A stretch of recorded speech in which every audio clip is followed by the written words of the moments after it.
Cześć, witajcie. Dzisiaj chciałabym opowiedzieć Wam o niezwykłym człowieku, o jednym z najlepszych polskich towarów eksportowych i o jednym z najbardziej znanych na świecie polskich pisarzy. Tak, zgadliście, to będzie Stanisław Lem. Stanisław Lem to stanowczo jeden z najbardziej znanych polskich prozaików. Jego powieści i opowiadania przetłumaczono na ponad 40 języków, a hasło Stanisław Lem w serwisie Wikipedia możecie znaleźć w 69 językach, dialektach, odmianach. Stanisław Lem był pisarzem niezwykłym, był też pisarzem niezwykle przewidującym. To, że on był przewidujący, właściwie wszyscy wiemy pewnie, ale jest jeden cytat, który otwiera nam oczy i który powoduje, że wszyscy robimy wow, skąd on to wiedział? Przeczytam Wam ten cytat. Całe popołudnie spędziłem w księgarni. Nie było w niej książek. Nie drukowano ich już od pół wieku bez mała. Księgarnia przypominała raczej elektronowe laboratorium. Książki to były kryształki z utrwaloną treścią. Czytać można je było przy pomocy optonu. Był nawet podobny do książki, ale o jedynej stronicy między okładkami.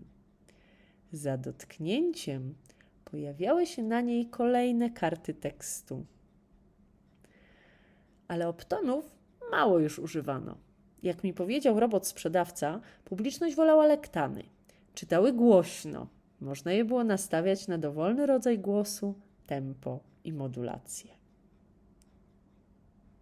Zawiesiłam głos, bo jestem ciekawa, czy kiedy słuchaliście i próbowaliście sobie wyobrazić to, o czym pisał Lem, to czy w waszej głowie pojawiły się czytniki e-booków, które kiedy dotykamy, zmieniają strony, a może pojawiły się audiobooki, czyli to, co jak słusznie chyba przewidział pisarz, tak naprawdę jeszcze bardziej opanowało naszą wyobraźnię i staje się z tygodnia na tydzień, z miesiąca na miesiąc, z roku na rok coraz popularniejsze i tak naprawdę popularniejsze od słowa pisanego w wielu przypadkach.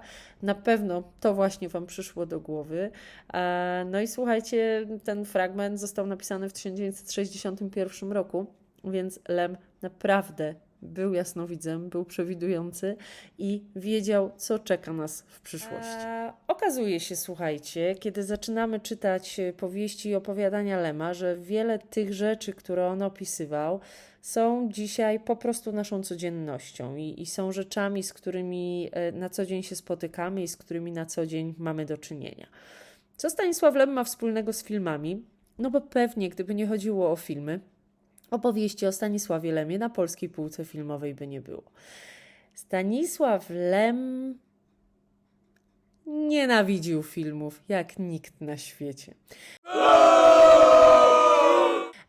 Był zagorzałym przeciwnikiem sztuki filmowej i nie był fanem, delikatnie mówiąc, nie był fanem filmów kręconych na podstawie swoich powieści i opowiadań. Bardzo rzadko zgadzał się na takie adaptacje, a jeśli już się zgadzał, to zaraz zobaczycie, że nic dobrego z tego nigdy nie wychodziło.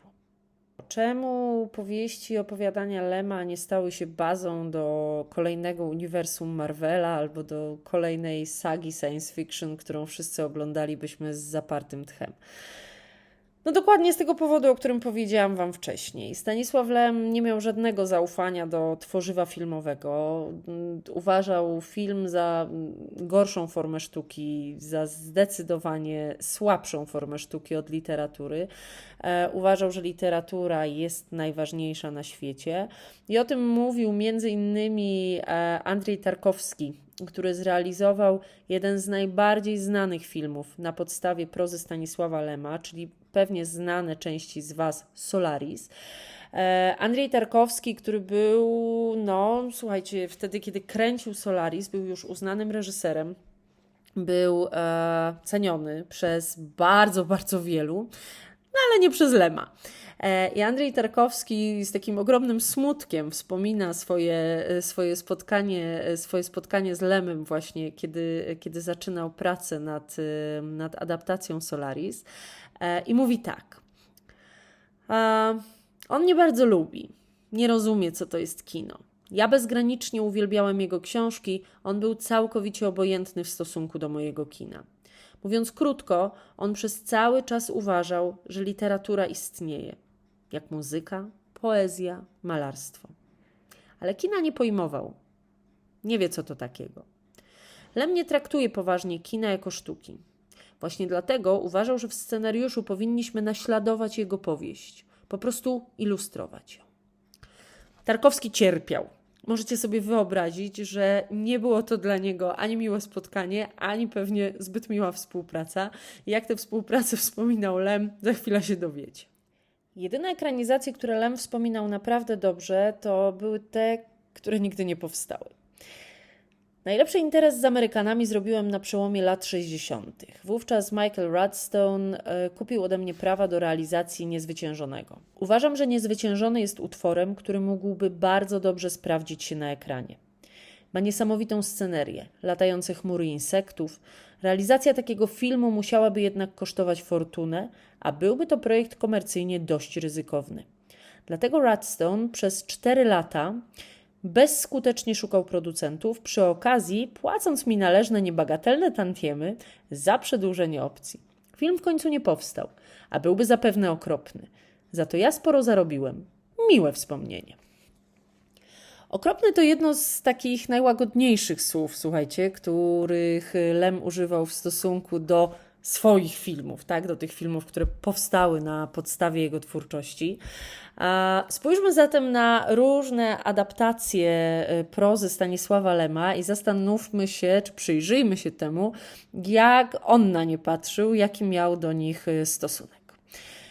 Film Milcząca Gwiazda. Ale nasze obserwacje astronomiczne już znacznie te prace wyprzedziły i nie mamy żadnych wątpliwości, że ten statek wystartował w naszym systemie słonecznym i to z punktu, który znajduje się wewnątrz orbity Ziemi. Dno dna. Hała, bełkotliwy, socrealistyczny pasztet. Proces stworzenia tego filmu zresztą wspomina Lem jako taką, wiecie, nieustającą, ciągłą awanturę z reżyserem i ciągłe kłótnie o to, jak ten film powinien wyglądać. Troszkę łagodniej mówił Lem o ekranowej adaptacji Śledztwa, ale już test pilota Pirksa, zrealizowany przez tego samego reżysera, czyli przez Marka Piestraka, wspomina jako okropną tandetę i okropną nudę. Z kolei o wyprawie profesora Tarantogi w słynnym wywiadzie jest taki, słuchajcie, jeden wywiad, którego Lem udzielił na temat swoich filmów i tam po prostu z góry na dół zjechał wszystkich reżyserów, którzy kiedykolwiek dotknęli jego twórczości. To jest taki słynny wywiad, który przeprowadził Łukasz Maciejewski. Bardzo Was zachęcam do przeczytania tego wywiadu w całości, bo jest bardzo zabawny. W każdym razie właśnie w tym słynnym wywiadzie, jeśli chodzi o wyprawę profesora Tarantogi, to Lem mówi: niech Pan dziękuje Bogu, że nie musiał Pan tego oglądać. Także mniej więcej muszę sobie wyobrazić, prawda, co Lem na ten temat myślał. Najlepiej, słuchajcie, odebraną przez publiczność, tak? Przez publiczność, nie przez pisarza. Adaptacją powieści Stanisława Lema jest oczywiście Szpital Przemienienia. To jest najbardziej znana polska ekranizacja, no i taka najlepiej odebrana przez, ja nie wiem, czy właściwie może nie, przez widzów to jest źle powiedziane, przede wszystkim przez krytyków. Jeśli chodzi o te takie najbardziej światowe, to są to oczywiście 2 adaptacje Solaris, o jednej już mówiliśmy, o drugiej zaraz jeszcze powiemy. Natomiast jeśli chodzi o Polskę, to właśnie ten Szpital Przemienienia jest najbardziej znany i najbardziej popularny. Wyreżyserował ten film Edward Żebrowski. No i o ile widzowie czy krytycy ekscytują się tym filmem, no to oczywiście Lemowi się totalnie nie podobał. No i w ogóle Lem chyba nie powiedziałby o tym filmie, że jest to ekranizacja, tylko powiedziałby o tym filmie raczej, że jest to taka opowieść osnuta na motywach jego powieści. On zresztą mówił, słuchajcie, tak, pozwolicie, że zacytuję Lema. Na ekranie zobaczyłem wyłącznie rozmaite, elementarne nonsensy, których przecież nie mogłem napisać. Reżyserowi nie wystarczyło, że Sekułowski popełnił samobójstwo. Kazał mu jeszcze dodatkowo zlizywać z dywanu truciznę. Szpital został w filmie całkowicie zakatrupiony przez Niemców, a nawet w czasie II wojny światowej dowódca jednostki niemieckiej nie mógł od tak sobie mordować kogo popadło. Najprawdopodobniej Niemcy uśmierciliby pacjentów, a nie lekarzy, którzy mieli pewną szansę na ocalenie. Podobnych głupstw była w filmie cała masa, a ja w końcu jestem z wykształcenia lekarzem i nie mógłbym sobie pozwolić na wypisywanie nieodpowiedzialnych medycznych kłamstw. Powiedziałam przed chwilą o filmie Solaris. Wspomniałam przed chwilą film Solaris i wspomniałam już też, że były dwie adaptacje powieści Solaris. Jedną wyreżyserował Andrzej Tarkowski, drugą wyreżyserował Steven Soderbergh. No i ta adaptacja Tarkowskiego to jest z pewnością jedna z najbardziej znanych adaptacji. Ja mówiłam o tym już przed chwilą, ale przypominam Wam, że Tarkowski to był naprawdę taki ceniony reżyser. To był człowiek, którego poetą ekranu nazywali Federico Fellini czy Ingmar Bergman. No więc jakby wiecie, to, że Lem zupełnie go nie doceniał, no to na pewno musiało być dla Tarkowskiego trudne i bardzo ciężkie.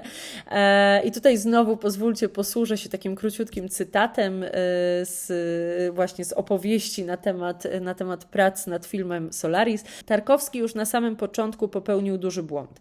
Bardzo szczegółowo i z niestosownym entuzjazmem opowiadając o zmianach w fabule, które zamierzał wprowadzić. Wtedy Lem ponuro oświadczył, że w jego powieści jest wszystko, co potrzebne do nakręcenia filmu, więc nie ma konieczności uzupełniania jego książki. No i ta współpraca nad scenariuszem Solaris kiepsko się zaczęła. To, o czym przed chwilą Wam przeczytałam, to jest wspomnienie spotkania w Moskwie w październiku 1969 roku. No i potem już było coraz gorzej. Te stosunki pomiędzy reżyserem a pisarzem już się nie poprawiły, już potem właściwie tylko na łeb, na szyję ta współpraca koziołkowała. Lem mówi tak: na planie Solaris byłem tak zły, byłem tak zirytowany, że stałem, tupałem nogami i krzyczałem na Tarkowskiego: wydurak! No i że trochę to trwało, nic to nie pomogło, no więc w końcu, jak wspomina Lem, po prostu wsiadł do samolotu w Moskwie i wrócił do Polski, bo uznał, że nic już nie może, tak? Że ten kontrakt z Mosfilmem, który podpisał na adaptację Solaris, no jest jakby przyklepany, film musi się zadziać, film musi powstać, no a on na ten film nie będzie miał już żadnego wpływu, więc postanowił się nie denerwować i wrócił do domu, do Krakowa. No właśnie, tak jak mówiłam Wam, słuchajcie, to na pewno był wielki cios dla Tarkowskiego, bo to było już po nakręceniu Andrzeja Rublowa, czyli takiego najważniejszego filmu, jaki zrealizował Tarkowski i tego filmu, który dał mu mandat do tego, żeby mógł być uznawany za wielkiego reżysera. No ale tutaj ta współpraca zupełnie się nie udała. Warto pamiętać, słuchajcie, o tym, że to Solaris było dla Związku Radzieckiego dość ważnym filmem, dlatego, że to miała być taka radziecka odpowiedź na Odyseję kosmiczną 2001 Stanleya Kubricka. No to zresztą jakbyśmy dzisiaj na to spojrzeli, no to się to pewnie jakoś miało to wszystko razem sens i sam pomysł miał sens i nawet, nie wiem, słuchajcie, czy Solaris moglibyśmy uznać za nieudany film. No większość ludzi ten film kocha, czy lubi. Ja nie bardzo, bo ja nie jestem fanką w ogóle twórczości Tarkowskiego. Natomiast jakby, wiecie, zbicie ze sobą, skontrastowanie ze sobą tych dwóch utalentowanych reżyserów, czyli Kubricka i Tarkowskiego, no wydaje się zasadne, wydaje się mądre, wydaje się mieć sens. No jeśli się Lemowi, słuchajcie, wydawało, że gorzej już być nie może, no to okazało się, że może, dlatego że później za Solaris zabrali się Amerykanie. No i ekranizacja, w której w roli głównej pojawia się George Clooney. Co ciekawe, została dużo gorzej odebrana przez widzów i jest właściwie odbierana do dzisiaj dużo gorzej przez widzów od adaptacji Tarkowskiego, bo gdybyśmy spojrzeli chociażby na oceny w portalu IMDb, to Solaris amerykańskie ma tam ocenę 6,2, podczas kiedy Solaris Tarkowskiego ma ocenę 8,1. No to jak na taki serwis dla użytkowników to jest to gigantyczna różnica. Natomiast już podczas realizacji Lem całkowicie się wycofał z tej współpracy z Amerykanami. To rozstanie zresztą się odbyło za taką nawet zachętą producentów. Oni go nie zatrzymywali, a wręcz przeciwnie, poklepali go po ramieniu i powiedzieli: idź sobie. Mówi Lem tak: im bardziej w jakiś projekt angażuje się strona amerykańska, tym grubsza staje się umowa ograniczająca prawa ingerencji autora. A jednak myśl o tym, że w tej chwili 40 scenarzystów dłubie w moim tekście, nie sprawia mi wielkiej satysfakcji. W tym momencie nie mam nawet prawa zapoznać się z tekstem z tego scenariusza. Nie mam prawa, ale i nie mam ochoty, bo obawiam się, że prawdopodobnie po tej lekturze szlak by mnie trafił na miejscu. No nie wątpię, słuchajcie, że szlak Lema trafił, jak obejrzał ten film. Zresztą on wypowiadał się o tym kilkakrotnie. Najbardziej drażnił chyba pisarza wątek miłosny w amerykańskiej wersji Solaris. Zwracał również uwagę Lem na takie rzeczy, które się, wiecie, zupełnie rozminęły z jego założeniami. To znaczy, no, bo tak, książka Lema to jest jakaś wizja, to jest jakaś idea, to jest jakieś uniwersum, które Lem stworzył, to jest jakiś w ogóle osobny, zupełnie inny świat, niewiele mający, słuchajcie, wspólnego ze światem rzeczywistym, ze światem materialnym, z tym światem, który znamy, którego możemy dotknąć. Natomiast w rękach Soderberga ten film się stał takim popkulturowym przedsięwzięciem, prawda? Takim przełożonym, te myśli Lema zostały przełożone na ekran, przeniesione na ekran właściwie bardzo dosłownie, więc pisarzowi nie podobała się ta dosłowność odczytania, no ale ona, no nie wiem, być może była konieczna po to, żeby film trafił do masowej publiczności. Reżyser, wiecie, popełnił jeden błąd, myślę, że ten najgorszy, ten, który się Lemowi najbardziej nie podobał, to znaczy wszystko urealnił, uczłowieczył. Tam wszystko, co w powieści Lema jest jakby konceptem myślowym, tak, czy nie wiem, jak to inaczej nazwać, to w filmie po prostu stało się czymś dotykalnym, czymś namacalnym, czymś rzeczywistym, no a tak być nie miało. Jedynym filmem, słuchajcie, który Lem akceptował, który stwierdzał, że to jest dobry film, że ten film jest okej, to był Przekładaniec. To jest krótkometrażowy film w reżyserii Andrzeja Wajdy i on się podobał Lemowi dlatego, że Lem napisał sobie sam do niego scenariusz. Historia w Przekładańcu to jest znowu jeden z dowodów na to, że Lem nie tylko był bardzo dobrym pisarzem, ale także był wizjonerem. To jest opowieść o kierowcy wyścigowym, który traci kończyny w katastrofach samochodowych i film opowiada taką, wiecie, dosyć skomplikowaną koncepcję przeszczepów, transplantacji protez różnego rodzaju, no i tego, jak ta historia się rozwija, nie powiem Wam. Mam nadzieję, że obejrzycie Przekładaniec, bo naprawdę nie jest długi i chyba rzeczywiście Lem ma rację. To jest najlepszy film na podstawie jego twórczości, więc bardzo Was zachęcam do obejrzenia, a przy okazji do zastanowienia się, czy taki świat nas czeka, czy w takim świecie wkrótce przyjdzie nam żyć. Słuchajcie, Przekładaniec to jest naprawdę dobry film. To jest film jakby, w którym wszystko jest na miejscu. Ma uniwersalne przesłanie, ma świetnego głównego bohatera, właściwie zasługa tutaj Bogumiła Kobieli, czyli aktora, który zagrał tego bohatera. To jest rewelacyjna rola, chyba najlepsza w dorobku tego artysty. No świetnie się tu sprawdził Lem jako scenarzysta, wyjątkowo. Świetnie sprawdził się jak zawsze Wajda jako reżyser, więc z tego powodu bardzo, bardzo zachęcam Was, żebyście koniecznie ten film obejrzeli. Film Wajdy, super film Wajdy, jeszcze raz mówię Wam, obejrzyjcie, spodoba Wam się. To nie jest ostatnia historia związana z Przekładańcem. Lem mówi tak. Potem ktoś z Leningradu zwrócił się do mnie o pozwolenie ponownej realizacji z drobnymi wariacjami. Dobrze powiedziałem, zgadzam się. Pisał później do mnie mój agent z Moskwy. Widziałem w telewizji pański Przekładaniec. Kupa gołych dziewczyn się tam rusza. Na miłość boską, jakich gołych dziewczyn? Przecież tam nic takiego nie było, mówi Lem. Oni wstawili, żeby było ciekawiej. Co mogłem zrobić? Przecież nie wypowiem wojny Rosji. Najbezpieczniej jest po prostu zawsze odmawiać. To jest, słuchajcie, taka krótka opowieść na temat tego, jaki był stosunek Lema do filmów. Do filmów w ogóle, tak naprawdę, bo to nie jest, słuchajcie, tak, że Lemowi nie podobały się filmy kręcone na podstawie jego powieści, a podobały mu się wszystkie inne. Nie, on film w ogóle uważał generalnie za bezsensowny, więc po prostu chyba trzeba z tym żyć. No póki co, po śmierci Lema nadal nikt nie zdecydował się, wiecie, na wzięcie jego filmu, jego powieści, jego twórczości do obróbki na warsztat.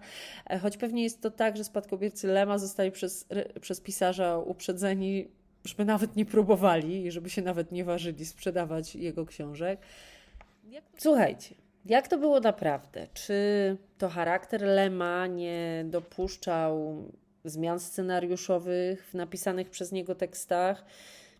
Czy też Lem był takim uparciuchem i konserwatystą, że nie potrafił dostrzec prawideł rządzących językiem filmu i nie dopuszczał do siebie, wiecie, tej myśli, że tłumaczenie audiowizualne, czyli tłumaczenie z języka książki na język filmu, musi rządzić się pewnymi zmianami i ma swoje prawa?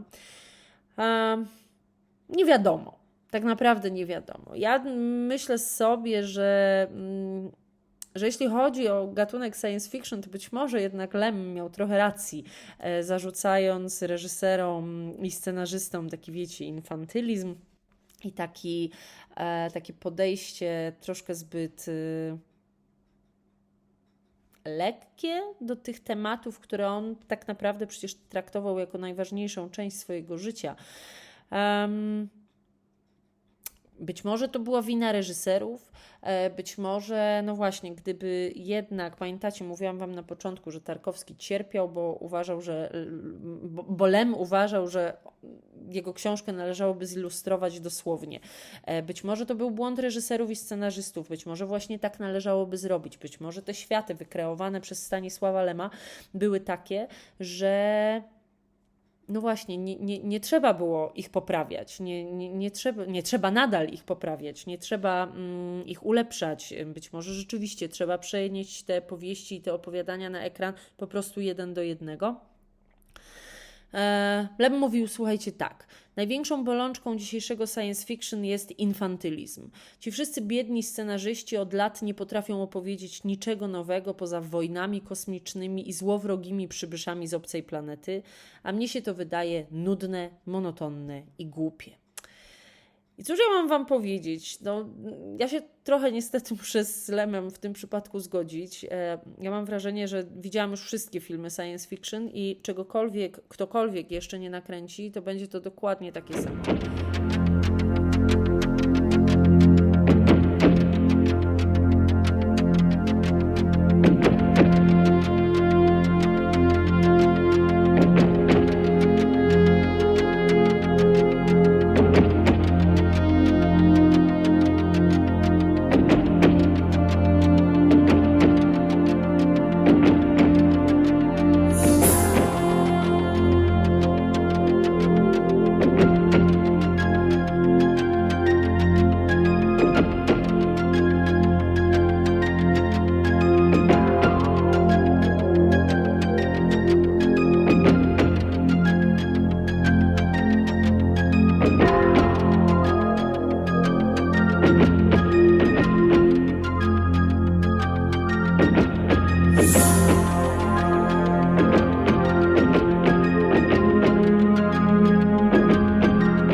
To jest gatunek, w którym od bardzo, bardzo dawna nie udało się nikomu nakręcić filmu, który by mnie rzeczywiście porwał i który pokazałby mi coś nowego i zaproponowałby mi jakieś nowe rozwiązania. 20 lat od tego wywiadu, w którym Lem to powiedział, tak jak mówię, no właśnie, ja niespecjalnie widzę zmiany. Jak, słuchajcie, mógłby wyglądać idealny film nakręcony na podstawie powieści Stanisława Lema? Nie wiem. Nie wiem. Miejmy nadzieję, że kiedyś w końcu się tego dowiemy. Natomiast jedną rzecz wiem na pewno. Ten film Lemowi by się nie spodobał i uważałby go za gorszy, niższy i zdecydowanie niegodny swojej twórczości. Mam nadzieję, że dowiedzieliście się czegoś nowego o Lemie, o jego charakterze, o jego stosunku do świata. Czytajcie Lema. Nie wiem, czy oglądajcie adaptację na podstawie powieści Stanisława Lema, choć być może dzisiejsze spotkanie zaintrygowało Was na tyle, że sięgniecie po te filmy. Na pewno Lema czytajcie. Trzymajcie się i do zobaczenia.